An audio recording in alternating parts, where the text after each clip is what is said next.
Hello, and welcome back to AntsGamingSuite.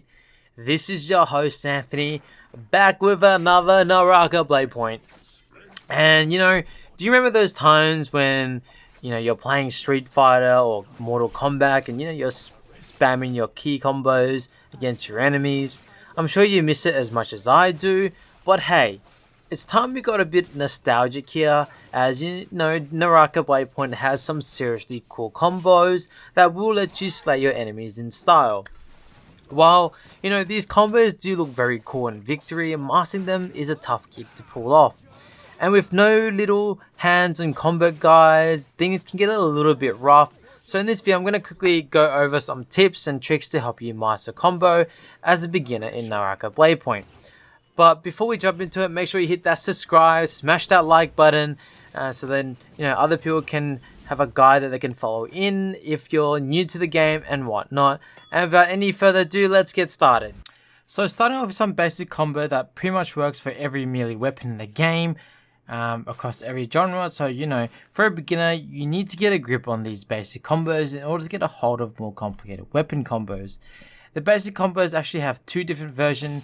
You do have your vertical and you have your horizontal one. So that's the horizontal one, and this is the vertical one. So those are what you call charge attacks. They're generally the harder hitting attacks, but you do have your alternative of multiple clicking it, which gives you pretty much a vertical attack there, and then you have your vertical attack there, and then you have your horizontal, vice versa. I'm sorry about that. But both of these combos can be performed using same attack pattern across all other attacks. You have either 3 horizontal attack using your left, or you have 3 vertical attack using your right click, okay? And this is pretty much the same concept between every weapon. You have your Katana here, which is the basic same thing as well. But in this video guide, I will be talking about 2 main weapons to start off with, and that is the sword and the Katana itself.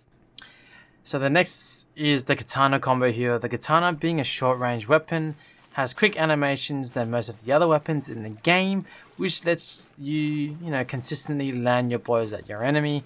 Also, Katana has some of the easiest combos to follow for a beginner, so let's start with the first one.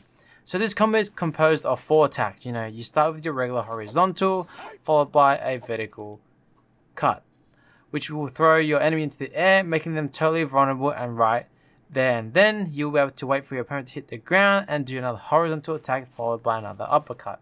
So here we go 1, 2, 3, and then we're going to have our horizontal attack, okay? Whether you're going to charge this up or not, usually a vertical, and if you charge up your left click, it will give you a horizontal attack. The opponent wouldn't be able to move or dodge any of these attacks, so if you pull this combo at the right time and also the right place, because when you execute these particular combos on an uneven ground, it can disrupt your combos, if that makes sense. On to a more extended version of this combo. This might be a little complicated to master, but just hear me out on this. So just like the previous attack, how you would stand close to your enemy and then you would do your horizontal attack followed by a vertical uppercut, which will throw your opponent in the air. Now, instead of letting your enemy land on the ground, you need to immediately perform 2 horizontal attack, which is your left click, while holding down the forward button. You will be able to do this twice before the enemy hits the ground, and even when he does, you can still follow up with another attack or 2, making a very, very combative maneuver with the Katana.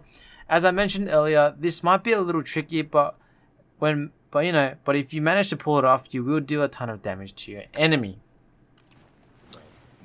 Now, moving on to the next sword, which is very similar to the Katana, but only ever so slower than the Katana itself here, but pretty much the same way. Let me just show you how to do it and explain to you the concept behind it. So just like we did with the Katana, you will need to be able to get close as possible with your opponent here, followed by your horizontal attack, by an uppercut.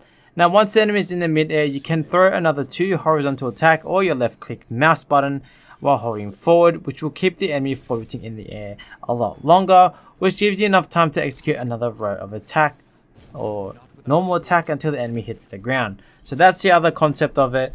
These are pretty much the same. Those are the 2 weapons I'm going to cover first for today. But anyway, I hope you guys enjoyed this video. Make sure you hit that like and hit the subscribe.